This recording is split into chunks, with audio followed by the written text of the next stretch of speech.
प्रश्न संख्या 1510 है। कथन है, भौतिक कारक जनसंख्या के भौगोलिक वितरण का सिर्फ आंशिक और निश्चयात्मक स्पष्टीकरण प्रदान करता है। कारण इसका दिया गया है कि मनुष्य बस्ती के लिए क्षेत्रों की अपनी पसंद में निश्चय ही निष्क्रिय नहीं होता और सभी जगहों में उसने अपने वातावरण पर कुछ नियंत्रण करने की योग्यता प्रदर्शित की है। अब देखिए, ये क्वेश्चन जो है यूजीसी में जो है आया हुआ है। ये अच्छा क्वेश्चन है। अब इसे देखिए, हम समझते हैं। देखिए, ये कह रहे हैं कि भौतिक कारक, पहले इस पे आप जो है फोकस करिए। भौतिक कारक जो है, भौतिक कारक में क्या क्या होता है, जैसे नदी के किनारे, पहाड़, मैदान, ये सब चीज़ भौतिक कारक हो गया। जनसंख्या के भौगोलिक वितरण का मतलब जनसंख्या जो है कहाँ नहीं है या कहाँ बस रही है, उस पर सिर्फ आंशिक और निश्चयात्मक स्पष्टीकरण प्रदान करता है। ये एक तरह से निश्चयवाद का जो है लगभग कथन है, और लेकिन जो है पूरी तरह निश्चयवाद नहीं है, क्योंकि यहाँ पे जो आंशिक शब्द लगा दिया गया है, तो इसलिए पूरा तरह जो है निश्चयवाद का कथन नहीं होता है। लेकिन ये लिया गया है उसी से। निश्चयवाद के मतलब है कि भौगोलिक कारक जो है, भौगोलिक कारक जो होता है, वो मानव के अधिवास के वितरण के प्रतिरूप को जो है वो प्रभावित करता है। अगर सीधा सीधा क्या कि पूरी तरह प्रभावित करता है, तो वो पूर्णतः जो है निश्चयवाद हो गया। लेकिन यहाँ आंशिक लगा दिया गया, तो ये लगभग जो है ये कथन जो है सही हो गया। अब देखिए, दूसरा जो है क्या चीज़ दिया गया, इसको हम एक बार और देख लेते हैं। जैसे कि प्रत्येक परिस्थिति में भौतिक कारक जो है जनसंख्या के वितरण को पूर्णतः प्रभावित नहीं करते हैं, अर्थात कुछ विशिष्ट स्थानिक तथा कालिक विशेषता के कारण ही जनसंख्या का भौगोलिक वितरण प्रभावित होता है। इसलिए जो है ये कथन जो है सही है। एक तरह से निश्चयवाद के समान जो है कथन है, लेकिन आंशिक लगा देने के कारण जो है आज के संदर्भ में भी सही हो सकता है या सही है। लेकिन वर्तमान परिवेश में जो है मानव जो है कुछ भी कर सकता है। और दूसरा कथन ये है, संभववाद की तरह जो है ये, कि मनुष्य बस्ती के लिए क्षेत्रों की अपनी पसंद में निश्चय ही निष्क्रिय नहीं होता। मतलब निष्क्रिय नहीं होता, कहीं भी बस्ती बना सकता है, चांद पे बस्ती बना सकता है, लेकिन वहाँ पे जो है भौगोलिक कारक या भौतिक कारक वहाँ पे अनुकूल नहीं है, लेकिन मानव बस्ती बना सकता है। एक बात बता रहे हैं कि जो है जनरल वे में नहीं लीजिएगा इसको। भारत में जो विश्व में या जहाँ भी हम लोग जो है बस्ती का निर्माण करते हैं, तो अब जो है उसमें निश्चय ही निष्क्रिय नहीं होता। हम पहाड़ों पे जो है बना ले रहे हैं बस्ती, वही बात ये कह रहे हैं। तो और सभी जगहों में उसने अपने वातावरण पर कुछ नियंत्रण करने की योग्यता प्रदर्शित की है। बिल्कुल नियंत्रण करने की योग्यता प्रदर्शित की। पहाड़ों पे घर बना रहे हैं, हालांकि उसका जो है परिणाम ये हो रहा है कि जो है पर्यावरणीय असंतुलन हो रहा है। और फिर उसके बाद जो है ये कहा जा रहा है कि हमें पर्यावरण के साथ सामंजस्य बना करके, मतलब नियो डिटर्मिन या नव निश्चयवाद की तरफ बढ़ रहे हैं। रुको और जाओ वाला जो है, टेलर वाला जो है, उस पे बढ़ रहे हैं। तो ये जो है कथन, जो कारण है, ये लगभग संभववाद की तरफ है। तो ये दोनों कथन जो है सही हैं, लेकिन जो है एक दूसरे की व्याख्या नहीं करते हैं। और देखिए, भौतिक कारक जनसंख्या के भौगोलिक वितरण को अंशतः नियंत्रित एवं प्रभावित करते हैं, जबकि कारण जो मतलब दिया गया है इसमें मानवीय समर्थता संभाववाद के दर्शन का प्रस्तुतिकरण करता है। अतः कारण भी सही है, लेकिन व्याख्या उपयुक्त नहीं है। और ये दोनों जो है कथन और कारण जो है क्या है, अलग अलग वैचारिक धाराओं का प्रतिनिधित्व कर रहे हैं। कारण में भौतिक कारकों की सामान्य चर्चा की उपेक्षा की गई है। मतलब यहाँ पे संभववाद की तरफ ज़्यादा झुकाव है इस कथन में, और इसमें जो है निश्चयवाद की तरफ। तो ये जो है कथन और कारण जो है दोनों सही हैं, परंतु एक दूसरे की व्याख्या नहीं करते हैं, इसलिए इसका आंसर हो जाएगा बी। यह यूजीसी का जो है 2013 का बहुत अच्छा क्वेश्चन है। तो जो है अभी तक हम लोगों ने जो है 1500 लगभग क्वेश्चन कर लिए हैं। ये भारत का भूगोल के क्वेश्चन है, और ये यूथ की कंपटीशन की बुक है। इसका जो है लिंक हम दे देंगे डिस्क्रिप्शन में, आप चाहें तो खरीद सकते हैं अमेजन से। और इसमें जो है बुक में बहुत अच्छा दिया गया है। थोड़ा सा यही है, कुछ उत्तर जो है इसमें आंसर जो है गलत हैं, उसको अगर हम साथ में सॉल्व करके नोट्स बना लें, तो ये बहुत ही अच्छा जो है ब्रह्मास्त्र हो जाएगा किसी भी परीक्षा के लिए। हम मानते हैं किसी भी परीक्षा के लिए। तो अब देखिए, इसमें बी आंसर भी दिया गया है, बी जो है कथन और कारण दोनों सही है, और एक दूसरे की स्पष्टीकरण व्याख्या नहीं करता है। अब अगला क्वेश्चन देखते हैं 1511। निम्नलिखित में से किस राज्य में 2001 और 2011 के दौरान साक्षरों की वृद्धि दर निम्नतर रही? तो इसका आंसर क्या हो जाएगा, केरल है। केरल में क्योंकि जो है वहाँ पे साक्षरता दर पहले से ही थी, तो वहाँ वृद्धि दर जो है न्यूनतम रहना स्वाभाविक ही है। अब ये जो है इधर जो है जनसंख्या के क्वेश्चन है, इन्हें हम तेज़ी से करेंगे, और इसमें लगभग 1850 क्वेश्चन भारत के भूगोल के दिए गए हैं। तो इसे हम जल्दी जल्दी कर लेते हैं, क्योंकि इसमें डाटा रहता है, जहाँ समझाना होगा वहाँ समझ लिया जाएगा, और इसलिए हम जल्दी जल्दी करेंगे। फिर उसके बाद अन्य सेक्शन की तरफ भी चलेंगे, और इधर भी जो है कोशिश करेंगे जो असिस्टेंट प्रोफेसर के जो सिलेबस है, यूजीसी का जो पुराना सिलेबस था या नया, लगभग वही सब है, उसके बेस पे जो है हम क्रैश कोर्स या जो है पूरा पाठ्यक्रम एक साथ जो है सोच रहे हैं शुरू करें, जिससे तो उसमें आप लोग जो है पार्टिसिपेट कीजिएगा। निःशुल्क है, बिल्कुल कोई शुल्क नहीं है, सभी जो है इसमें जो है सामग्रियाँ जो है सब निःशुल्क ही रहेंगी। अब ये कथन देखिए, 2001 और 2011 के दौरान बिहार की जनसंख्या वृद्धि दर उत्तर प्रदेश की जनसंख्या वृद्धि दर से अधिक थी। किसी स्थान की जनसंख्या वृद्धि दर वहाँ की सामान्य दर से मृत्यु दर को घटाकर प्राप्त किया जाता है। तो ये जो है, जो वृद्धि दर होता है वो परसेंटेज में होता है, जैसे केवल जो है जनसंख्या वृद्धि दर घटा करके नहीं हासिल किया जाता है, बल्कि उसको परसेंटेज में निकाला जाता है।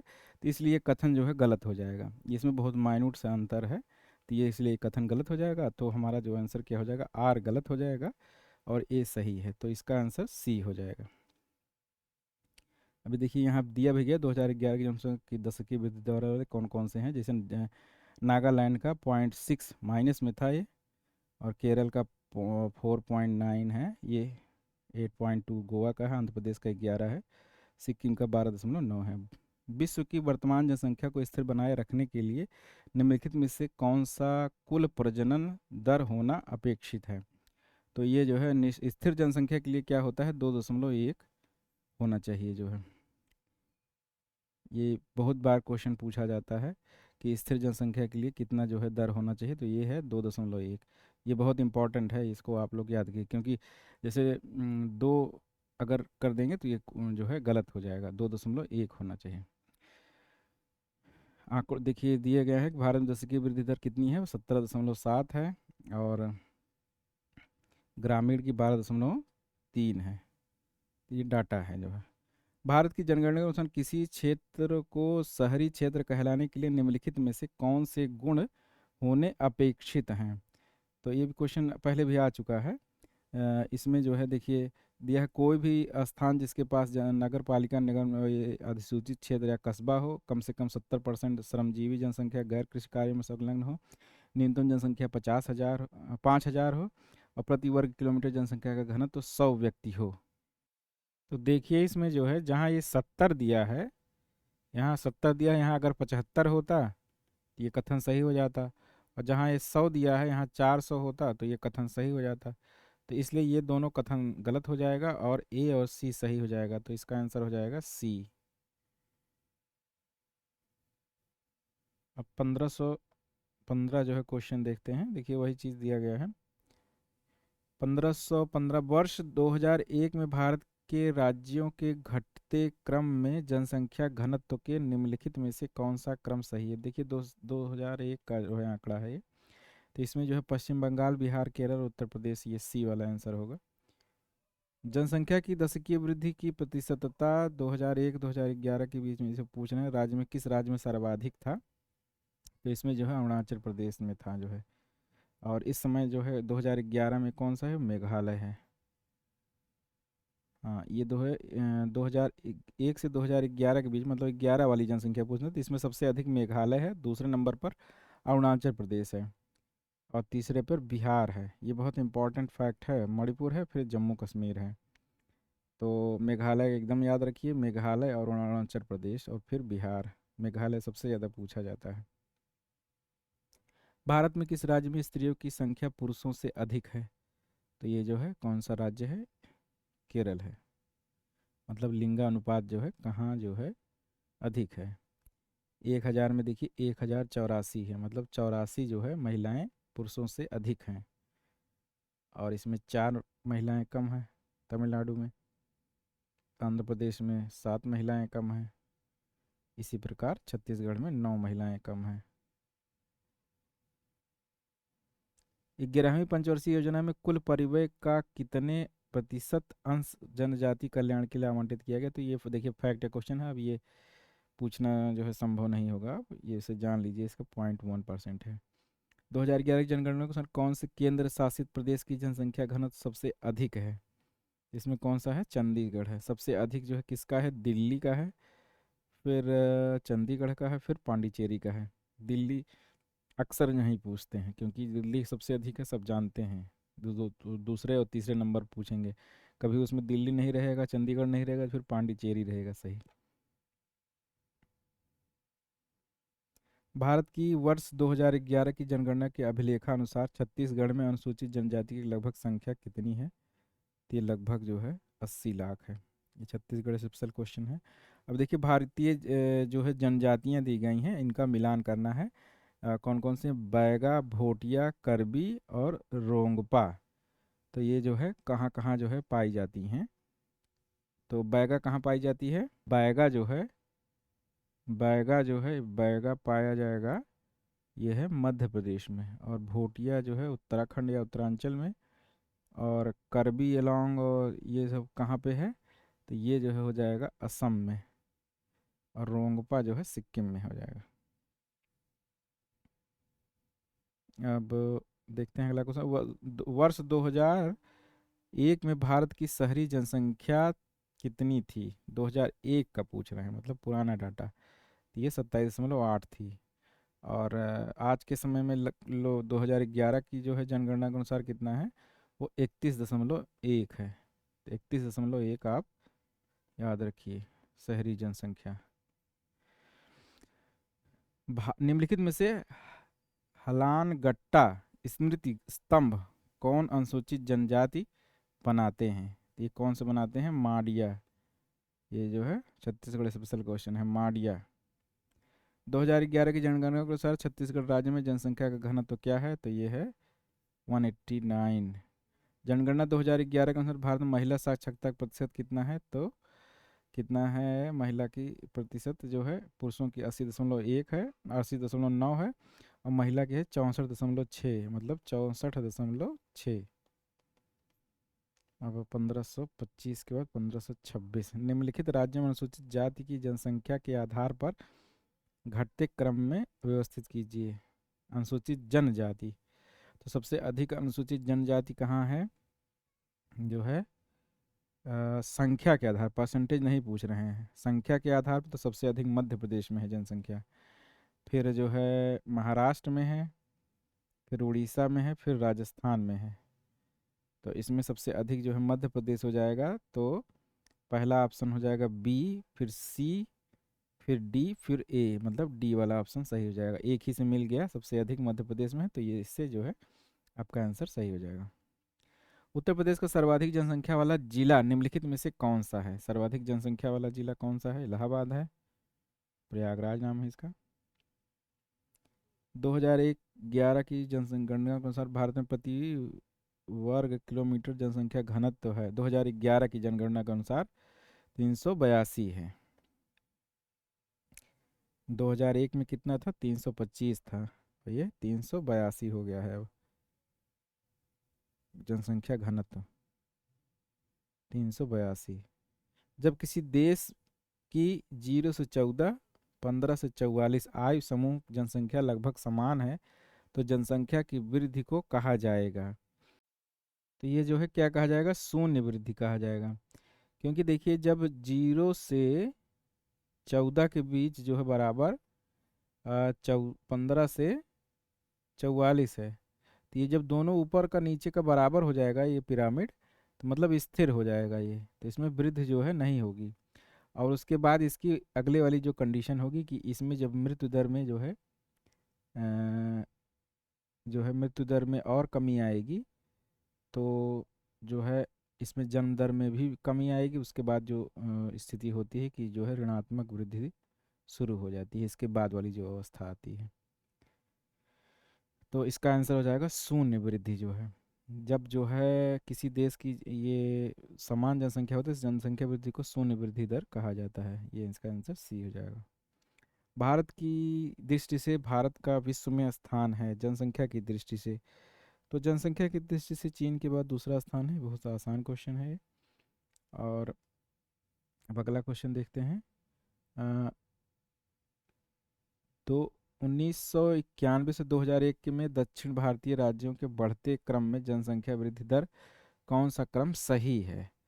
तो इसमें है केरल और तमिलनाडु, आंध्र प्रदेश और कर्नाटक। इसका बी वाला आंसर जो है सही होगा। केरल, फिर तमिलनाडु, फिर आंध्र प्रदेश, फिर कर्नाटक। सबसे कम किसका जो है वो जो है केरल का है। तो ये 2001 वाला आंकड़ा पूछ रहे हैं। भारत में निम्नलिखित मापदंडों में से कौन सा शहर की परिभाषा में हाल के दशकों में अलग अलग जनगणनाओं में अलग अलग लागू किया गया? तो इसमें क्या था जो है जनसंख्या का घनत्व, कुल जनसंख्या, प्रशासनिक स्थिति, कार्यरत जनसंख्या। तो ये जो है कार्यरत जनसंख्या को है अलग अलग लागू किया गया। कार्यरत जनसंख्या को जो है शहर की परिभाषा में हाल के अलग अलग जनसंख्या में लागू किया गया। कार्यरत जनसंख्या, ये भी इम्पोर्टेंट क्वेश्चन है। ये है इम्पोर्टेंट क्वेश्चन है, कार्यरत जनसंख्या। अगला क्वेश्चन है, नगरों को परिभाषित करने के लिए भारत की 2011 की जनगणना में निम्नलिखित में से किस मानदंड को अपनाया गया? तो ये जनसंख्या घनत्व था जो है। अगला क्वेश्चन है, देखिए ये सूची दिया गया है कि अरुणाचल प्रदेश, दमन दीव और मेघालय, पुडुचेरी की जो है क्या है भारत जनगणना के अनुसार जनसंख्या की दशकीय वृद्धि दर। तो इसमें देखिए सबसे अधिक जो है किसकी है, मेघालय की है। और उसके बाद जो है अरुणाचल प्रदेश की है। और उसके बाद ये जो है मेघालय और अरुणाचल प्रदेश, ये राज्यों में मेघालय सबसे अधिक है। लेकिन अगर केंद्र शासित प्रदेश को जब ले लिया जाता है तो केंद्र शासित प्रदेश में जो है सबसे अधिक जो है किसकी है, दमन एवं दीव की है। तो दमन एवं दीव की जो है हो जाएगी 53। और पुदुचेरी का जो है हो जाएगा 28 वाला। और ये मेघालय का जो है 27, मतलब लगभग 28 ये। और अरुणाचल प्रदेश का 26। तो राज्यों की अगर जो है बात किया जाएगा तो उसमें सबसे अधिक किसकी है, मेघालय की है, फिर अरुणाचल प्रदेश की है। और अगर केंद्र शासित प्रदेश की बात की जाएगा तो इसमें जो है दमन द्वीप का जो है सबसे ज़्यादा है। ये जो है आंकड़ा दिया गया है। अब भी फिर देखिए यही है भारत की 2011 की जनगणना में उसमें साक्षरता दर के बारे में पूछे हैं। तो इसमें अगर 94 है तो लगभग सबसे ज़्यादा किसका है, ये केरल का हो जाएगा। और केमी गोत जो है, ये फार्मूला है केमी गोत। तो के से केरल, मी से मिजोरम। तो सेकंड का जो है डाटा क्या है, ये हो जाएगा मिजोरम का। फिर गो से गोवा का जो है हो जाएगा। और फिर त्रिपुरा का हो जाएगा। देखिए केमी गोत वाला फार्मूला से जो है आ जाएगा आंसर। देखिए 2013 और 14 के किस राज्य समूह का सकल घरेलू, अभी देखिए 2013 का ये सब क्वेश्चन जो है नहीं पूछा जाएगा, ये उस समय का तत्कालीन क्वेश्चन है। हालांकि आप जानना चाहें तो इसका आंसर जो है सी होगा, आप पढ़ लीजिए। वर्ष 2011 की जनगणना के निम्नलिखित में से किस राज्य में सबसे अधिक जनसंख्या रिकॉर्ड की गई? देखिए जो डाटा वाला क्वेश्चन है, इकोनॉमिक डाटा वाला, वो ज़्यादातर करंट का पूछते हैं। और करंट डाटा के लिए मैं हर बार बताता हूँ कि जो है घटना चक्र का जो है आर्थिकी जो है बुक आती है, वो लेटेस्ट जो है, जैसे अभी बजट आया है तो बजट के बाद का ले लीजिए, जो वो एक साल सभी परीक्षाओं में जो है वो काम करेगा। अंत समय में उसके डाटा को पढ़िए। और इसमें क्या है, निम्नलिखित में से किस राज्य में सबसे अधिक जनसंख्या रिकॉर्ड की गई है? तो इसमें क्या है, उत्तर प्रदेश, महाराष्ट्र, और क्या ऑप्शन है, और बिहार और पश्चिम बंगाल। तो सबसे अधिक कौन सा है, उत्तर प्रदेश। भारत में अब इसका देखिए क्रम भी जान लीजिए, उत्तर प्रदेश, फिर महाराष्ट्र, फिर बिहार, फिर पश्चिम बंगाल, क्योंकि क्रम भी पूछा जा सकता है। भारत में जनसंख्या की गणना का कार्य शुरू होने के समय से ही किस राज्य संघ राज्य क्षेत्र ने लगातार अनुकूल लिंग अनुपात बनाए रखा? तो निश्चित रूप से केरल का जो है हर चीज में नंबर 1 स्थान है। केरल में आज भी लिंगानुपात कितना है, 1084, मतलब 84 महिलाएं पुरुषों से जो है ज़्यादा हैं। 2001 और 2011 के अवधि में उच्चतम और निम्नतम जनसंख्या घनत्व अंतर क्रमशः कहाँ अंकित किया गया? तो बिहार में सबसे उच्चतम है और निम्नतर कहाँ है? नागालैंड में। किस पूर्वोत्तर राज्य में सर्वाधिक जनजातीय संख्या पाई जाती है? परसेंटेज नहीं पूछ, पूर्वोत्तर में अगर पूछ रहे हैं संख्या पाई जाती है तो कहाँ है? मिजोरम में। 2011 की जनगणना के अनुसार निम्नलिखित में से किस क्षेत्र में जनसंख्या सघनता अधिकतम है? मतलब घनत्व जो है, डेंसिटी, तो गंगा डेल्टा में जो है अधिक है। ऊपरी मैदान में नहीं होगा, ब्रह्मपुत्र घाटी में भी नहीं होगा, पंजाब मैदान में नहीं, ये गंगा डेल्टा वाला ज़्यादा सटीक ऑप्शन है। निम्नलिखित में से कौन सी संकल्पना क्षेत्र के संसाधनों पर जनसंख्या के दबाव का अध्ययन करने की दृष्टि से जनसंख्या के आकार को भूमि क्षेत्र से संबंधित करता है? तो क्या है ये? जनसंख्या दबाव, मतलब जनघनत्व की बात कर रहे हैं, क्या हो जाएगा? जनसंख्या घनत्व। जनसंख्या घनत्व संसाधनों पर जनसंख्या के दबाव का अध्ययन करने की दृष्टि से जनसंख्या के आकार की भूमि से संबंधित करता है, जबकि कृषि घनत्व कुल कृषि योग्य भूमि और कृषि पर आधारित जनसंख्या के पारस्परिक संबंध को प्रकट करता है, मतलब भाग करके किया जाता है। और फिजियोलॉजिकल घनत्व मतलब किसी प्रदेश की प्रति इकाई भूमि का औसतन कितने मनुष्यों पर भार है, ये प्रकट करता है। निम्नलिखित में से कौन सा घनत्व फार्मूला ईडी बराबर एन के अपान एस के का उपयोग करके निकाला जाता है, जिसमें एन निवासियों की संख्या के प्रति व्यक्ति आवश्यकता की मात्रा यस वर्ग किलोमीटर क्षेत्र है तथा के प्रति वर्ग किलोमीटर उत्पादित संसाधनों की मात्रा है?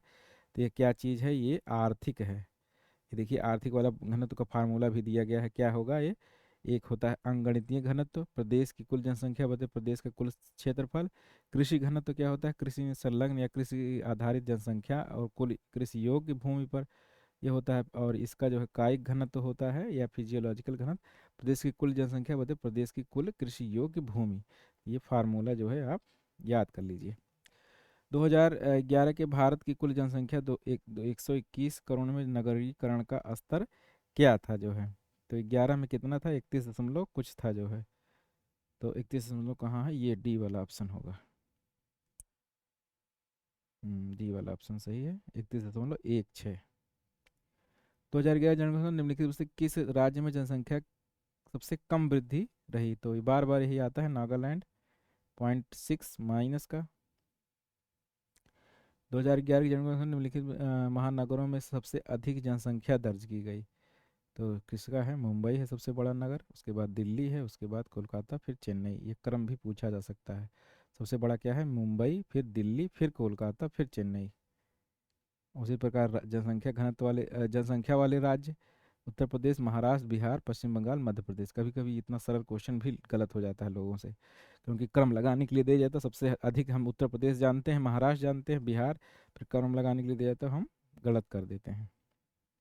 भारत में निम्नलिखित में से कौन सा राज्य जनसांख्यिकीय संक्रमण की अवस्था से गुजर रहा है, जिस दौरान निम्न प्रजनन और निम्न मृत्यु दर रहती है? ये कौन सा है? ये तमिलनाडु है।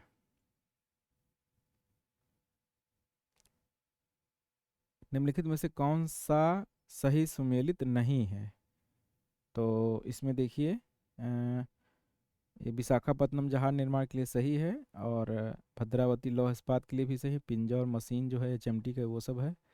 और तो टीटागढ़ जो है ये क्या है? टीटागढ़ जो है कागज उद्योग है, जबकि रेलवे उपकरण कर कपूरथला, चित्तरंजन आदि स्थानों पर किया जाता है। तो इसमें क्या आंसर हो जाएगा? टीटागढ़। 2001 2011 की जनगणना के अनुसार निम्न अनुसार सबसे कम वृद्धि दर करने वाला भारतीय राज्य है। देखिए, अब नागालैंड इसमें ऑप्शन नहीं है, तो इसमें क्या हो जाएगा? केरल हो जाएगा। केरल हो जाएगा इसमें। अब देखिए, ये कथन दिया गया है, 400 वर्ग किलोमीटर से ज़्यादा का जनसंख्या घनत्व का विस्तार ऊपरी सिंधु सतलज गंगा ब्रह्मपुत्र घाटी और डेल्टा तक है। इस परिघटना का कारण उपजाऊ जलोढ़ मिट्टी, समतल भूमि, चावल गेहूं खेती, सिंचाई, मतलब ये जो है एक दूसरे कथन की व्याख्या भी करता है। और ये जो है, ये इसका आंसर ये हो जाएगा। मतलब ये दोनों जो है कथन सही हैं और एक दूसरे की व्याख्या भी करते हैं। पुरुषों की महिलाओं की साक्षरता पुरुषों एवं महिलाओं की साक्षरता 2011 में न्यूनतम अंतर था, मतलब महिला पुरुष लगभग बराबर जो है कहाँ पे साक्षर पाए गए थे ये पूछा जा रहा है, मतलब उसमें अंतर न्यून था। तो ये जो है कहाँ पे है, ये मेघालय में है, ये मेघालय में है ये। अब जो है डाटा आप लोग देख लीजिएगा, परीक्षा वाणी वाली किताब मैंने बताया था जनसंख्या एवं नगरीकरण वाला, उसको ले लीजिए, जनसंख्या और नगरीकरण, उसमें जो है डाटा देख लीजिए, उसमें सबसे अच्छा दिया है। निम्नलिखित में से किस राज्य में वर्ष 2011 में अनुसूचित जनजाति की जनसंख्या का कुल जनसंख्या में हिस्सा 90% से अधिक है? तो मिजोरम में है, परसेंटेज के मामले में सबसे अधिक है यहाँ पे मिजोरम में, 90% से अधिक है। और सबसे अगर जनसंख्या की पूछा जाए तो सबसे अधिक कहाँ है, मध्य प्रदेश में है। 2011 की जनगणना के अभिलेखानुसार भारत में अनुसूचित जनजातियों की लगभग संख्या कितनी है? कितनी संख्या है? लगभग 11 साढ़े 10 करोड़ है जो है लगभग। ये देखिए दिया गया है कि राज्य दिया गया है, स्वीकृत विशेष आर्थिक जोन की संख्या जो है पूछ रहे हैं। तो ये डाटा तो हमें भी नहीं पता है, इसे इसमें देखना पड़ेगा। पश्चिम बंगाल, राजस्थान और ये छत्तीसगढ़, इसका डाटा देख लेते हैं। इसका डाटा जो है ये है, पश्चिम बंगाल में 24 है, राजस्थान में 11, हरियाणा में 49 और छत्तीसगढ़ में 3। 2001 में भारत की शहरी जनसंख्या थी 2001 में, तो इसमें कितनी थी? 27.8। इस समय कितनी है? 31.16 ऐसे कुछ है। अब 2011 अंतिम जनगणना के अनुसार भारत की जनसंख्या बढ़कर लगभग हो गई है, तो कितनी हो गई है? 121 करोड़ या 101.21 अरब। 2011 की जनगणना के अनुसार सबसे अधिक जनसंख्या वाला मेट्रो शहर है, तो बार बार वही आ रहा है, मुंबई है। मुंबई के बाद कौन सा है? दिल्ली है, फिर क्या है? कोलकाता, फिर चेन्नई है। अब ये हो गया कितना? 1557 क्वेश्चन हो गया, 1558। जनसंख्या नीति से संबंधित है। निम्नलिखित में से किसने पृथ्वी को प्राकृतिक प्रदेशों में बांटा था? तो ये थार्ड का क्वेश्चन है, यहाँ पे दे दिया गया है, ये हर्बर्टसन ने जो है ये बांटा था। हर्बर्टसन ने पृथ्वी को 15 प्राकृतिक प्रदेशों में बांटा था। हर्बर्टसन ने विश्व के वृहद प्राकृतिक प्रदेशों के निर्धारण में प्राकृतिक वनस्पति को प्रमुख आधार माना था। प्राकृतिक वनस्पति मुख्यतः जलवायु और मिट्टी द्वारा नियंत्रित होती है, इसलिए हर्बर्टसन के प्राकृतिक प्रदेश अधिकांशतः जलवायु प्रदेशों का अनुकरण करते हैं। हर्बर्टसन की प्रमुख रचना कौन कौन सी है? देखिए ये भी दिए हैं, तो यहीं पे ये भी पढ़ लेते हैं। भूगोल के विश्व क्षेत्र एवं शैक्षणिक उपागम पर अभिनव चर्चा, वृहद प्राकृतिक प्रदेश, क्रमबद्ध भूगोल में एक निबंध, और मानव और उसका कार्य, मैन एंड हिज वर्क, ये बहुत पूछा जाता है, मानव एंड और उसका कार्य, मैन एंड हिज वर्क। क्योंकि क्वेश्चन पेपर में जैसे पेपर बनाया जाता है, तो ये जब छोटा रहता है उसको देने में भी आसानी रहती है, तो ये बहुत इसलिए पूछ लिया जाता है, मैन एंड हिज वर्क किसकी रचना है? ब्रिटिश झीलों का भौगोलिक सर्वेक्षण, geographical survey of British lakes. राष्ट्रीय जनसंख्या नीति 2000 का दीर्घकालिक उद्देश्य किस वर्ष तक स्थिर जनसंख्या प्राप्त करना है? तो ये कब था जो है? 2045 तक, 2045 तक। ये बहुत इंपॉर्टेंट क्वेश्चन है, क्योंकि आने वाले समय में ये भी इम्पोर्टेंट चीज़ है, जनसंख्या पे काफ़ी जो है नीतियाँ बनाई जा रही हैं, तो ये क्वेश्चन जो है पूछा जा सकता है। देखिए जीडीसी में इसीलिए पूछा भी गया है 2021 में, 2045, ये जो है ज़रूर याद रखिए। द पीपुल ऑफ इंडिया का लेखक कौन है? तो ये है हर्बर्ट रिसले। द पीपुल ऑफ इंडिया के लेखक सर हर्बर्ट रिसले हैं। हर्बर्ट रिसले 1901 में भारतीय जनगणना आयोग के उच्चाधिकार थे। भारतीय जनजाति के विभाजन में रिसले महोदय का महत्वपूर्ण योगदान है। और ये देखिए क्या पूछा गया है, 2011 में भारत की कोटि विश्व में एचडीआई रैंक क्या थी? तो 2021 में कितनी थी जो है? जो शायद जो है 131 थी क्या, जो है एग्जैक्ट हमको याद नहीं है, 131 थी शायद क्या। हाँ 131 ही थी, ठीक है। अब ये डाटा उसी समय का पूछता है, इसमें जो है निम्नलिखित में से कौन सा जनजाति समूह भारत में नीग्रिटो प्रजाति का प्रतिनिधित्व करता है? जो नीग्रिटो जो है कौन से हैं? सेंटिलीज और जारवा। ये कहाँ पाए जाते हैं? ये जो है सेंटिलीज और जारवा जो है ये जो है तमिल अरे वो अंडमान निकोबार इनमें जो है ये पाए जाते हैं। सेंटिलीज और जारवा जनजाति भारत में निग्रिटो प्रजाति का प्रतिनिधित्व है, जबकि संथाल, मुंडा ये सब झारखंड वाली जनजाति जो है प्रोस्टोएस्ट्रिलाइड से संबंधित है। भारत में गरीबी के संदर्भ में निम्नलिखित में से कौन सा कथन सही है? तो कौन सा कथन सही है गरीबी के संदर्भ में? ए, तीव्र जनसंख्या वृद्धि को गरीबी के कारणों में से एक रूप में पहचाना जाता है। ठीक है। भारत सरकार ने लोगों को खाद्य सुनिश्चित करने के लिए सार्वजनिक वितरण प्रणाली पीडीएस शुरू की। गरीबी को उन्मूलन करने के लिए 2001 में एकीकृत ग्रामीण विकास कार्यक्रम आईआरडीपी को अपनाया गया था। तो ये जो है आईआरडी को 2001 में नहीं अपनाया गया था, तो इसमें एक और दो कथन जो है सही होंगे। और जो देखिए आईआरडीपी जो था कार्यक्रम वो 76-77 में था, तो इसमें वही गलत हो जाएगा। भारत में गरीबी के संदर्भ भारत में जनसंख्या वृद्धि के कारण में से एक पहचाना गया। भारत में जनसंख्या के लोगों को खाद्य सुरक्षा करने के लिए ये भी बनाया गया। गरीबी को उन्मूलन करने के लिए आईआरडीपी कार्यक्रम जो है कब किया गया? 1976-77 के केंद्रीय बजट में रखा गया था और कुछ सीमा तक लागू किया था। उसके बाद 2 अक्टूबर 1980 से यह कार्यक्रम देश के समस्त विकास खंडों में लागू किया गया। ये जो है आईआरडीपी जो है आईआरडीपी ये बहुत पूछा जाता है, बहुत ज़्यादा पूछा जाता है क्वेश्चन सभी परीक्षाओं में। यूपीएससी से लेकर के जो है पीसी सब परीक्षाओं में बहुत पूछा जाता है। 2011 की जनगणना के अनुसार निम्न में से किस राज्य में महिला कार्य सहभागिता दर सबसे कम थी? तो इसमें कौन सा है? पंजाब है।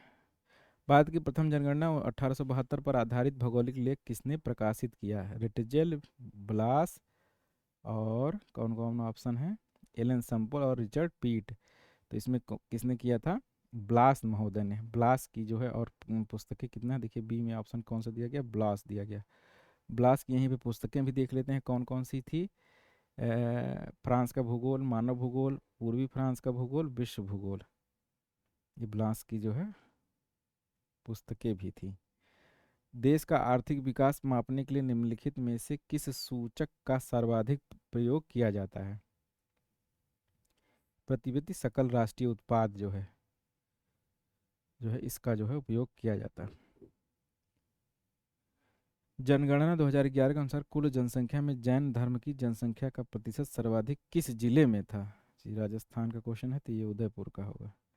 2011 की जनगणना के अनुसार निम्नलिखित में से किस राज्य में नगरीय जनसंख्या के उच्चतम प्रतिशत को अभिलिखित किया गया था? ये कहाँ था? ये हरियाणा में था। निम्नलिखित में से उनकी जनसंख्या की विशेषताओं के आधार पर सुमेलित कीजिए। राज्य का नाम हरियाणा, केरल, मिजोरम, उत्तर प्रदेश। सर्वाधिक जनसंख्या तो कौन सा हो जाएगा? उत्तर प्रदेश हो जाएगा। न्यूनतम बाल लिंगानुपात, अधिकतम लिंगानुपात ये हो जाएगा केरल। शहरी जनसंख्या का सर्वाधिक है तो ये हरियाणा हो जाएगा। न्यूनतम बाल लिंगानुपात कहाँ जाएगा? मिजोरम हो जाएगा। हम्म, हाँ, इसमें जो है हरियाणा का जो है न्यूनतम बाल मतलब हाँ न्यूनतम लिंगानुपात पूछ रहे हैं। न्यूनतम लिंगानुपात में हरियाणा पंजाब ये सब जो है ये राज्य जो है आगे हैं, तो ये इसमें हो जाएगा हरियाणा का हो जाएगा न्यूनतम लिंगानुपात। और ये मिजोरम का जो है हो जाएगा शहरी जनसंख्या का सर्वाधिक, ये हो जाएगा। थोड़ा सा हम इसमें गलत कर दिए। हरियाणा वाला जो है याद रखिए, हरियाणा तो में न्यूनतम लिंगानुपात पाया ही जाता है, तो वही कह रहे हैं कि न्यूनतम बाल लिंगानुपात मतलब लिंगानुपात। देखिए ये उसमें दिया भी होगा व्याख्या में। हरियाणा का न्यूनतम लिंगानुपात, केरल का अधिकतम लिंगानुपात, मिजोरम का शहरी जनसंख्या का सर्वाधिक प्रतिशत और उत्तर प्रदेश में सर्वाधिक जनसंख्या। परसेंटेज के मामले में जो है ये मिजोरम है शहरी जनसंख्या में। 2011 जनगणना के अनुसार निम्नलिखित राज्यों में से किसने भारत की समस्त जनसंख्या के उच्चतम प्रतिशत की अभिलिखित किया था? यही बार बार पूछ रहे हैं। उत्तर प्रदेश। भारत जनगणना के आंकड़ों निम्नलिखित राज्यों के कुल जनसंख्या में मुस्लिम जनसंख्या की प्रतिशत हिस्सेदारी अपेक्षाकृत अधिक है। मुस्लिम जनसंख्या की संबंधित हिस्सेदारी के संदर्भ में इन राज्यों का सही अवरोही क्रम है। तो सबसे अधिक कहाँ पे मुस्लिम जनसंख्या है? ये परसेंटेज के हिसाब से ही जम्मू कश्मीर में है, फिर असम में, फिर पश्चिम बंगाल, फिर केरल, फिर उत्तर प्रदेश में। ये भी इम्पोर्टेंट है। परसेंटेज के हिसाब से जम्मू कश्मीर आएगा तो सही ही हो जाएगा। फिर असम है, एनआरसी ये सब की जो चर्चा होती है उसमें असम का चर्चा आता है, तो असम भी ये पूछा जा सकता है। फिर उसी से सटा हुआ जो है प्रदेश पश्चिम बंगाल है। 2011 की जनगणना के आंकड़ों के आधार पर भारत के निम्नलिखित राज्यों को वहां की घनी आबादी के वितरण के अनुसार अवरोही क्रम में रखिए। तो इसमें देखिए दिया गया है, जनगणना के आंकड़ों के आधार पर राज्यों का घनी आबादी के वितरण के अनुरूप अवरोही क्रम में होना चाहिए बिहार, पश्चिम बंगाल, उत्तर प्रदेश और महाराष्ट्र। इसमें शायद कोई ऑप्शन जो है नहीं मिल रहा है, तो इसलिए आंसर ये क्वेश्चन ही गलत होगा। देखिए डाटा वाला बहुत सारा डाटा जो है हमें याद नहीं रहता है, तो कुछ चीज़ें जो है अगर हो तो उसको आप ज़रूर देख लीजिएगा। परीक्षा वाणी की जो जनसंख्या और नगरीकरण वाला जो बुक है। 2015 की जनसंख्या संभावनाओं के मुताबिक पुरुष आबादी का प्रतिशत कितना है? तो जो है 2015 की विश्व की जनसंख्या की संभावनाओं के मुताबिक पुरुष आबादी का प्रतिशत कितना है? तो ये जो है 50.4 है। तो कहीं पे ज़्यादा है, कहीं पे कम है, लेकिन एवरेज जो है कितना है? 50.4। मतलब सभी महिलाओं के लिए पुरुष हैं और सभी पुरुषों के लिए महिलाएं उपलब्ध हैं। इस जो है डाटा से हम ये निष्कर्ष निकाल सकते हैं। जनगणना 2011 के अनुसार निम्नलिखित राज्यों की साक्षरता दर अवरोही क्रम में व्यवस्थित करें। अवरोही क्रम में व्यवस्थित करें। तो इसका क्या हो जाएगा? केरल में जो है सबसे ज़्यादा केत आम छः वाला जो है फार्मूला लगा, लेकिन इसमें दो ही है, तो उसके बाद तमिलनाडु हो जाएगा, फिर पंजाब, फिर उत्तर प्रदेश, और उसमें राज्य दिए नहीं गए हैं, तो केरल तमिलनाडु से ये जो है लग जाएगा आंसर। 2011 की जनगणना के अनुसार भारत में जेवेनाइल पॉपुलेशन यानी किशोर जनसंख्या 0 से 14 वाली पूछ रहे हैं का अनुपात क्या है? 2011 की जनगणना। ये देखिए बहुत इंपॉर्टेंट क्वेश्चन है, ये बहुत इंपॉर्टेंट क्वेश्चन है, क्योंकि युवा भारत का कॉन्सेप्ट है ये, और 2047 में भारत को विकसित राष्ट्र बनाने की जो है अमृतकाल जो है चलाया जा रहा है, तो उस संदर्भ में भी ये बहुत ही महत्वपूर्ण हो जाता है। तो उसकी जो है लगभग कितना है? 30.76, मतलब लगभग 31 आप याद रखिए।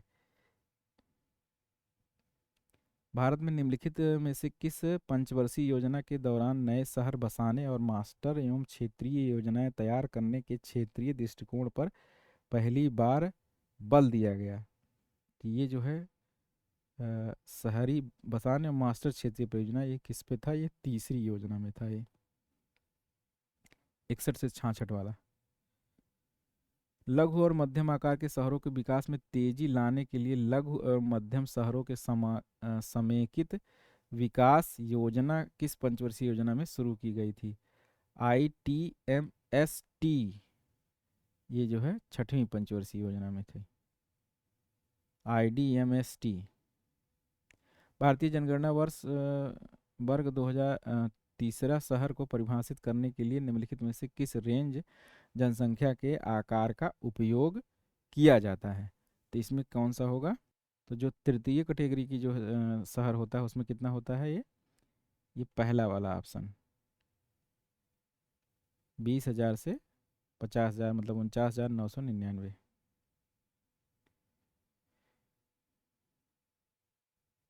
अगला क्वेश्चन जो है देखते हैं। निम्नलिखित में से भारत के किस राज्य में 2011 के दौरान जनसंख्या की सर्वाधिक दशकीय वृद्धि रही? तो इसमें मेघालय है सबसे अधिक, उसके बाद अरुणाचल प्रदेश है राज्यों में, तो सबसे अधिक कहाँ हो जाएगा? दूसरे नंबर पर अरुणाचल प्रदेश में, इसमें ऑप्शन सही हो जाएगा। राष्ट्रीय राजधानी क्षेत्र NCR के बाहर 5 चुंबक रोधी नगरों का पहचान का उद्देश्य था।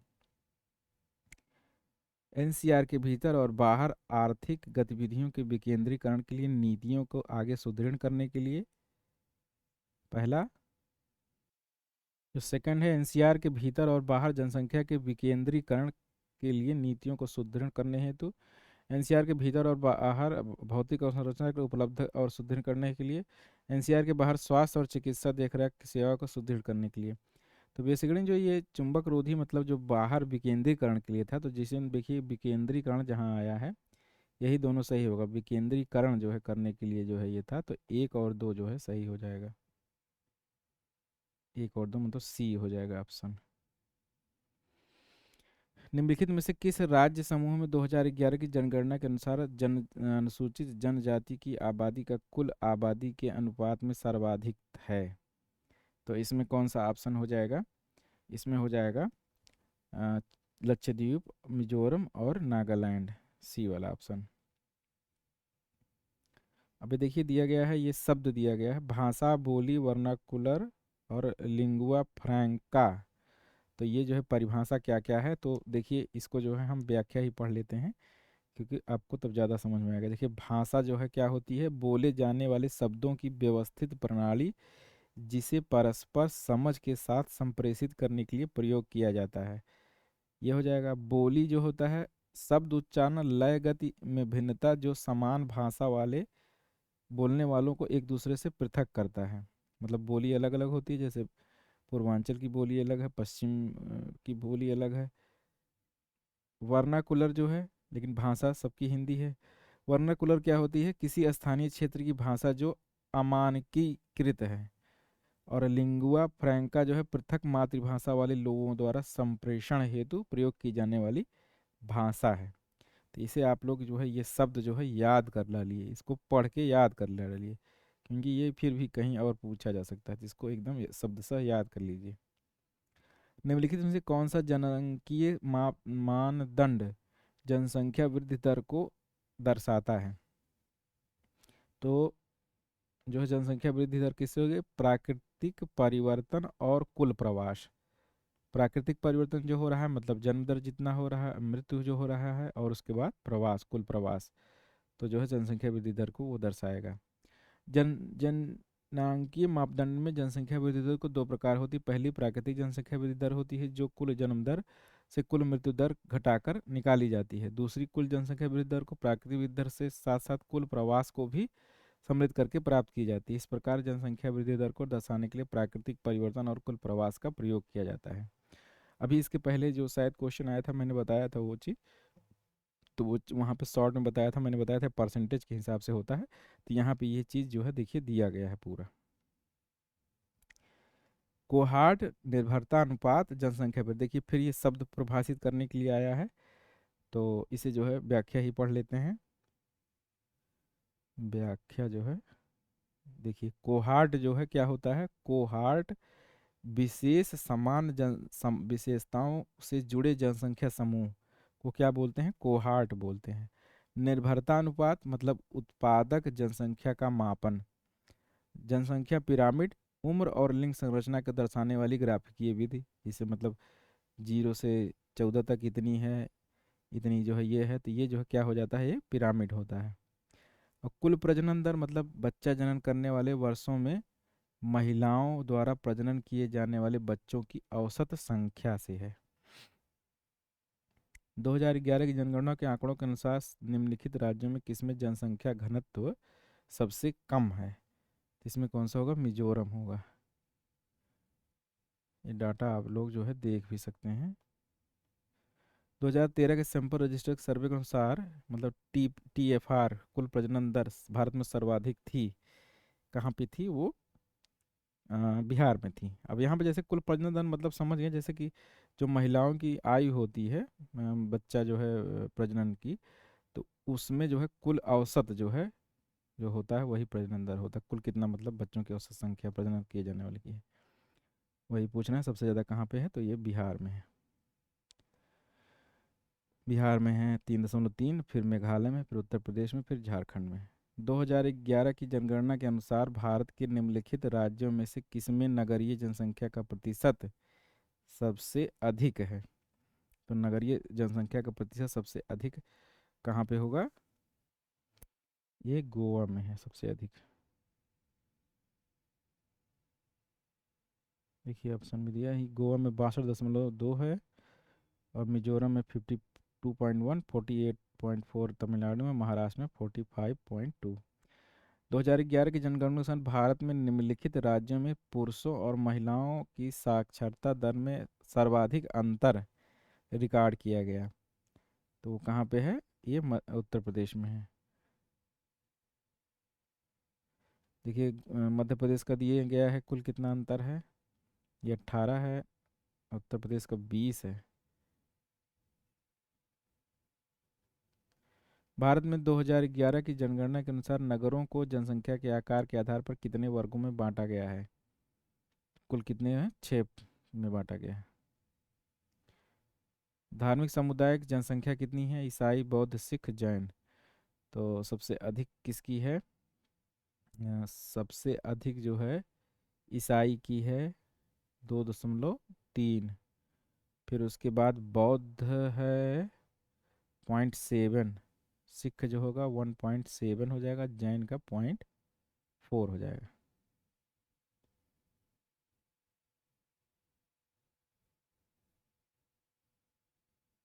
ये देखिए कौन सा क्वेश्चन था ये, 1590 के बाद जो है, 1590 के बाद, 1590 के बाद कहाँ चला गया? 1590 के बाद 1591 कहाँ है? ये है। निम्नलिखित राज्यों में किस समूह में 2011 की जनगणना में 950 से अधिक लिंग अनुपात दर्ज किया गया? मतलब समूह में बताना, तो आंध्र प्रदेश, उड़ीसा और तेलंगाना इसमें ऑप्शन होगा। राष्ट्रीय जनसंख्या नीति 2000 का लक्ष्य क्या था? तो इसमें था कुल प्रजनन दर को 2010 तक 2.1 मतलब लाना। तो 2010 तक 2.1 लाना, और 2045 तक क्या है? स्थिर जनसंख्या। भारत की राष्ट्रीय जनसंख्या नीति 2000 के अनुसार जनसंख्या स्थिरता की बात की, देखिए 2045 है, यही बार बार पूछा जा रहा है। और भारत की नागरिक रेश मतलब के पास निम्नलिखित में से कौन सी विशेषताएं होती हैं? तो नार्डिक वाला ये देखिए मानव भूगोल में पढ़ा जाएगा, इसमें है लंबा कद और लंबा चेहरा। ये देखिए कथन दिया गया है, 1947 में हुए भारत विभाजन से देश में टाउन प्लानिंग गतिविधियों को बल मिला, और इसका कारण जो है क्या दिया गया है?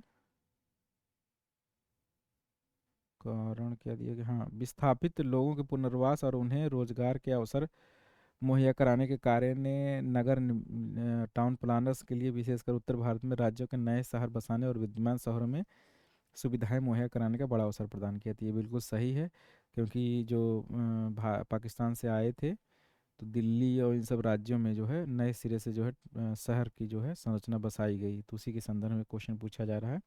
इसमें ए और दोनों सही होगा, दोनों एक दूसरे की व्याख्या भी करते हैं। 2011 जनगणना के अनुसार निम्नलिखित में से कौन सा भारत के ग्रामीण एवं नगरीय लिंग अनुपात का सही युग्म प्रस्तुत करता है? तो ये जो है कौन सा होगा? देखिए नगरीय जो है होगा वो हो जाएगा 929 और 949, 949 और 929। तो इसका जो है दोनों को जोड़कर 2 से भाग देंगे तो 943 जो आएगा। स्टैंडर्ड जनगणना परिभाषा के अनुसार एक मामूली श्रमिक वो है जो कम से कम काम करता है, मतलब कितने दिनों में वो काम करता है, कितने दिन के लिए है। तो इसका आंसर क्या हो जाएगा? 183 से कम। स्टैंडर्ड जनगणना परिभाषा के अनुसार एक मामूली श्रमिक वो है जो कम से कम 183 दिनों से कम काम करता है। 2011 की जनगणना के अनुसार निम्नलिखित राज्यों में से किस राज्य में वनों का क्षेत्रफल सबसे अधिक है? तो क्षेत्रफल के मामले में सबसे अधिक जो है कहाँ है? वो है मध्य प्रदेश में। अगर परसेंटेज के हिसाब से पूछता तो इसका दूसरा उत्तर होता, लेकिन जो है क्षेत्रफल के हिसाब से जो है मध्य प्रदेश है सबसे अधिक। सबसे अधिक कहाँ पे है? देखिए मध्य प्रदेश में है, फिर अरुणाचल प्रदेश में है। निम्नलिखित केंद्र शासित क्षेत्रों की जनसंख्या घनत्व के अनुसार आरोही क्रम में व्यवस्थित करें।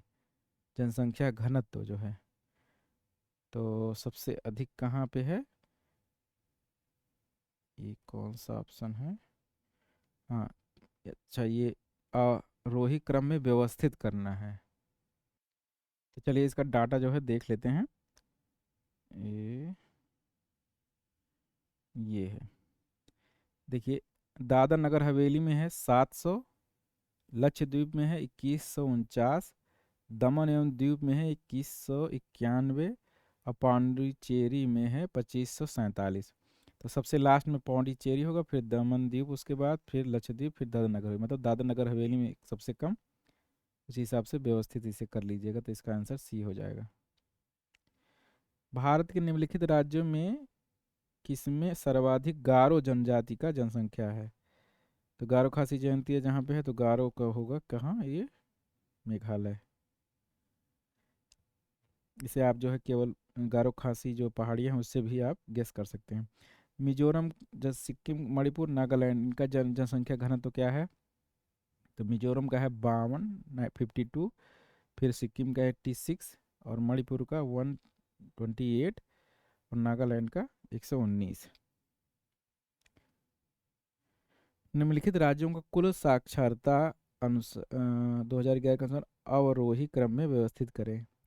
तो साक्षरता में सबसे अधिक कहाँ है? देखिए, मिजोरम में है 91.3, फिर इसमें उत्तराखंड का 78.8 है, और राजस्थान का 66 है, फिर सबसे कम बिहार का है।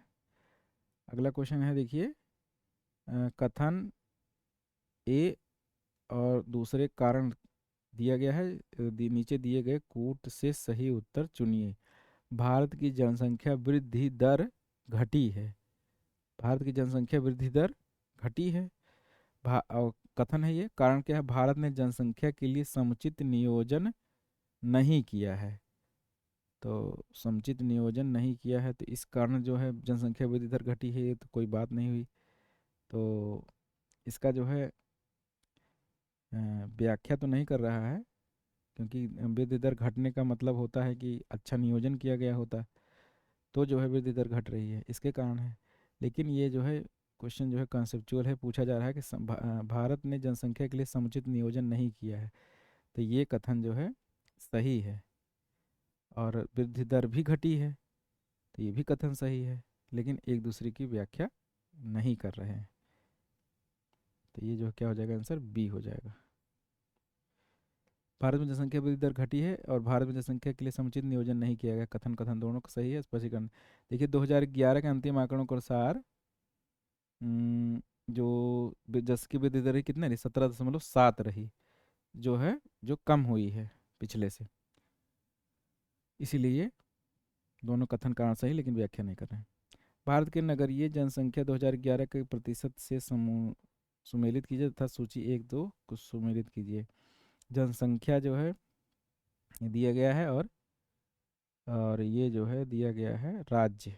तो इसे हम सुमेलित कर लेते हैं। उत्तर प्रदेश का कितना हो जाएगा? 11.8। भारत की नगरीय जनसंख्या का प्रतिशत, महाराष्ट्र में 13.48, तमिलनाडु में 9.26, और कर्नाटक में 6.26। अब ये सब डाटा का इतना जो है गहन डाटा पूछते हैं कि इतना कौन याद करेगा डाटा। बस केवल अनुमान लगा के जो है सही मारिए कि जो है जैसे महाराष्ट्र में जो है क्या है, उत्तर प्रदेश से अधिक जो है, तो इसको जो है 13 से सुमेलित कर दीजिए। इसको डाटा याद करके आप क्वेश्चन कर ही नहीं सकते, इतना डाटा कोई नहीं याद कर सकता। बस ये जान सकते हैं कि महाराष्ट्र में जो है अधिक है उत्तर प्रदेश से, तो महाराष्ट्र को लगा दीजिए, उसके बाद फिर उत्तर प्रदेश लगा दीजिए, फिर उसके बाद दो लगाएंगे तो आंसर हो सकता है आ जाए। नीचे दिए गए वक्तव्य दिए गए हैं, कथन ए को दूसरे कारण से आर दिया गया है। तो भारत का प्रजननता संक्रमण तीव्र रहा है, भारत का साक्षरता संक्रमण धीमा रहा है। तो इसमें देखिए जो ये कह रहे हैं प्रजननता संक्रमण तीव्र रहा है, मतलब ये बढ़ नहीं रहा है, तो ये कथन तो गलत है। लेकिन साक्षरता संक्रमण धीमा रहा है, ये कथन सही है। देखिए ऑप्शन क्या होगा इसका? ए असत्य है परंतु आर सत्य है।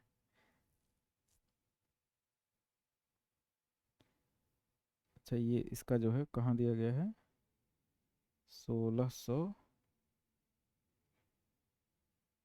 1605।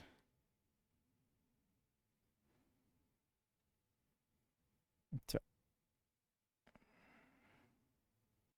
ये 1605 का जो है, 1605 है ये, और ये फिर कहाँ गया, ये होगा 1605 का, ये देखिए, हाँ ये डी जो है सही होगा।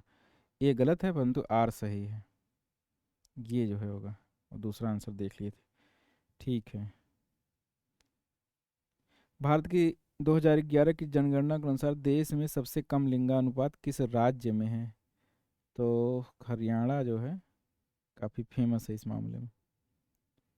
2011 जनगणना के अनुसार भारत के निम्नलिखित राज्यों में से किस राज्य में न्यूनतम लिंग, देखिए फिर वही क्वेश्चन पूछे गए हैं, तो इसमें हरियाणा नहीं दिया गया है, तो ये जो है पश्चिम बंगाल होगा। हरियाणा देखिए है न्यूनतम, फिर जम्मू कश्मीर, फिर सिक्किम, फिर पंजाब, फिर उत्तर प्रदेश, ये सब दिया गया है। भारत में किस राज्य में लिंग अनुपात सबसे अधिक उपयुक्त है? तो केरल में है। हाल के वर्षों में भारत की जनसंख्या की वृद्धि दर में कुछ कमी आई है। ठीक है।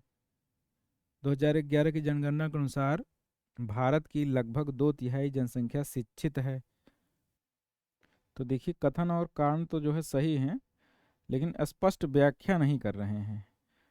और देखिए हालांकि जो है शिक्षा साक्षर होने से जो है जनसंख्या वृद्धि दर में कमी तो आती है, लेकिन जो है इस तरह से जो है इसकी व्याख्या नहीं की जा सकती, इसलिए जो है इसका आंसर बी होगा। देखिए जनसंख्या वृद्धि दर जो है 91 के दशक में जो है 23.86 से घटकर 2001 में 21.34 रही। फिर उसके बाद जो है, अच्छा ये पहले का क्वेश्चन है 2006 का, अब ये पूछा भी नहीं जा रहा, हालांकि अभी भी घट ही रही है। 2011 में 17 दशमलव कुछ जो है परसेंटेज रही है। उत्तर प्रदेश में उच्चतम दशकीय जनसंख्या वृद्धि दर हुई थी, अच्छा उत्तर प्रदेश का जो है पूछ रहे हैं, तो सबसे अधिक हुई थी 71 से 81 के दौरान। नगरीय केंद्रों की पहचान हेतु भारतीय जनगणना द्वारा निम्नलिखित में से किस मानदंड का उपयोग नहीं किया जाता है, मापदंड का उपयोग नहीं किया जा सकता है? जनसंख्या आकार, जनसंख्या कार्य, जनसंख्या घनत्व, जनसंख्या व्यवहार। जनसंख्या व्यवहार का कोई मतलब नहीं होता, कार्य होता है, जनसंख्या कार्य है, कार्यरत जनसंख्या पूछा जाता है ना, व्यवहार का कोई मतलब नहीं होता। बढ़ती हुई जनसंख्या घनत्व के क्रमानुसार निम्न राज्यों को सजाइए। बढ़ती जनसंख्या घनत्व के अनुसार, तो इसमें सबसे अधिक क्या हो जाएगा, सबसे कम हो जाएगा उड़ीसा का, फिर महाराष्ट्र है, और फिर जो है असम है, फिर तमिलनाडु है जनघनत्व के मामले में। केरल में उच्च साक्षरता का कारण है जो है विकसित सामाजिक अवसंरचना। केरल में अनुसूचित जातियों की साक्षरता दर भारत की आम जनता की साक्षरता दर से अधिक है। केरल की अनुसूचित जातियां पर्याप्त संपन्न हैं। तो इसमें देखिए क्या हो जाएगा, इसमें देखिए ए सत्य है और आर असत्य है, और असत्य है ये ये वाला सी, ए सत्य है और आर असत्य है। केरल में अनुसूचित जाति में उच्च साक्षरता उच्च संपन्नता के कारण नहीं, बल्कि ईसाई मिशनरियों स्थायी धार्मिक आर्थिक और अन्य जातीय कारण संगठनों की शिक्षा का प्रसार है। जनसंख्या घटते क्रम में निम्नलिखित में से कौन सा क्रम सही है? तो ये कई बार आ चुका है। निम्नलिखित में से किस विद्वान के जनसंख्या गणना 1961 में कस्बों के प्रकारात्मक वर्गीकरण के लिए त्रिआधारी आरेख का सर्वप्रथम प्रयोग किया था? तो ए मिश्रा है। ये देखिए ये सब क्वेश्चन बीच बीच में बहुत इंपॉर्टेंट क्वेश्चन आ जाता है, ये बहुत इंपॉर्टेंट है। भारत की जनगणना 1961 में कस्बों के प्रकार्यात्मक वर्गीकरण के लिए त्रिआधारी आरेख का सर्वप्रथम उपयोग ए मिश्रा ने किया था। ए मिश्रा ने किया था त्रिआधारी आरेख, ये जान लीजिए। संयुक्त राष्ट्र विकास कार्यक्रम 2005 में प्रकाशित मानव विकास, अब देखिए 2005 का पूछा नहीं जाएगा। भारत में छठी आर्थिक जनगणना किस वर्ष में हुई थी? 2013 और 14 की।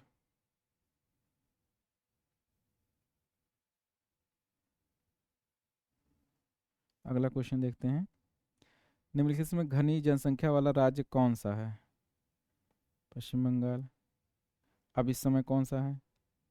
अब इस समय सबसे अधिक कौन है? बिहार। अगर ये क्वेश्चन जो है अब पूछा जाएगा तो क्या आंसर हो जाएगा? बिहार। 2011 की जनगणना और 2011 की जनगणना के बीच में भारत की जनसंख्या दशक की वृद्धि दर कितनी रही? 17.7। छत्तीसगढ़ राज्य में सूरज धारा योजना का संबंध किससे है? तो यह है बीजों का अदला बदली योजना से।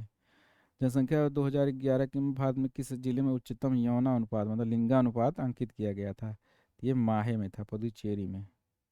ये राज्य के बारे में पूछा था यूजीसी ने। माहे मतलब पुदुचेरी में माहे। ये हो गया 1922, 16 22। उसके बाद 16 22 के बाद 23। निम्नलिखित में से किस राज्य में बच्चों में सर्वाधिक लिंगानुपात दर्ज किया गया? ये कहाँ है? अरुणाचल प्रदेश में। सबसे अधिक 0 से 6 के बीच आयु समूह में लिंगानुपात कहाँ है? ये है अरुणाचल प्रदेश, मिजोरम, मेघालय और मणिपुर में। विश्व की जनसंख्या 2011 की जनगणना के अनुसार भारत की जनसंख्या के संबंध में निम्नलिखित में से कौन सा कथन सही है? तो ये है 16.7%। और जबकि 2011 की में है 17.7%। निम्नलिखित में से किस वर्ष में भारत में राष्ट्रीय जल नीति को सूचीबद्ध किया गया था?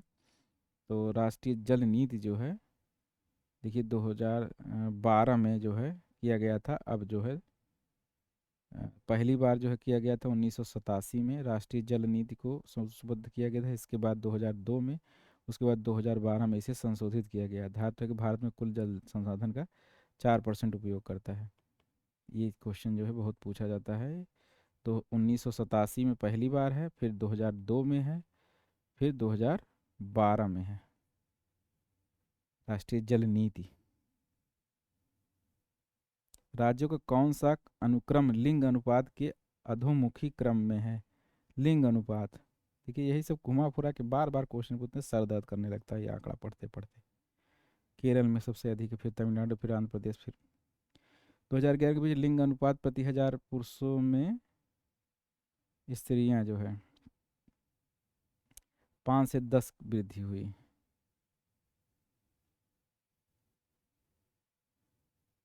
943 है। और देखिए केरल में है 1084। 943 जो है कुल है। इसमें ग्रामीण में कितना है? 949 और 929।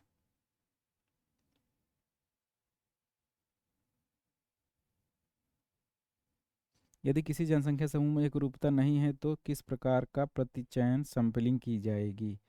जनसंख्या में एकरूपता नहीं है तो क्या हो जाएगा? और उसमें स्तरित प्रतिचयन का जो है प्रयोग किया जाएगा। अब देखिए प्रैक्टिकल का क्वेश्चन आ गया। जनसंख्या की आयु लिंग को प्रदर्शित करने हेतु कौन सा आरेख उपयुक्त है?